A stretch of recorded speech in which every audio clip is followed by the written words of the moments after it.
વાલિયા પંથકમાં વરસેલ ભારે વરસાદને પગલે સિલોડી ગામ બેટમાં ફેરવાતા લોકોના ઘરોમાં પાણી ભરાતા 50 જેટલા લોકોને સ્થળાંતર કરવાની ફરજ પડી છે। હવામાન વિભાગ દ્વારા ભારેથી અતિ ભારે વરસાદની આગાહી કરવામાં આવતા વાલિયા પંથકમાં બપોરે 2 કલાકથી સાંજે 4 કલાક સુધીમાં ખાબકેલા સમેલધાર વરસાદને પગલે સિલોડી ગામ બેટમાં ફેરવાયો હતો। ગામમાંથી પસાર થતા કોતરના પાણી 10 થી વધુ ઘરોમાં ઘૂસી જતા ગ્રામજનોમાં નાસભાગ મચી હતી। પૂર જેવી સ્થિતિમાં લોકોને પોતાની ઘરવખરી પણ બચાવવાનો સમય મળ્યો નથી। ભારે વરસાદ અને પૂર જેવી સ્થિતિને પગલે ઘરોમાં નુકસાન પણ થયું હતું।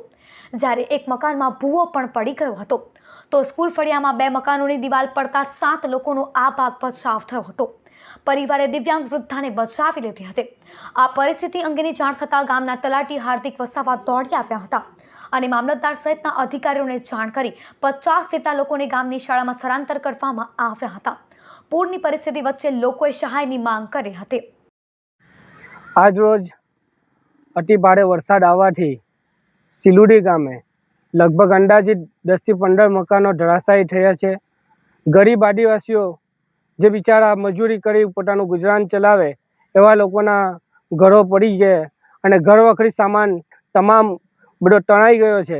તો તંત્રથી મારી અપીલ છે કે આ લોકોને પોતાના મકાન મળે અને ઘર વખરી સામાન પોતાનો અનાજ પાણી એમને મળે એવી આશા છે।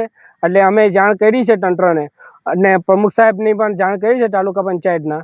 એમના આદેશથી હું આવેલા આ લોકોને જોયું છે આજે તો ઘણું બધું નુકસાન થયું છે। તો મને તંત્રથી આશા છે ડિઝાસ્ટર વિભાગથી કે આ લોકોને પોતાના મકાન અને ઘર વખરી સામાન મળે એવી આશા છે।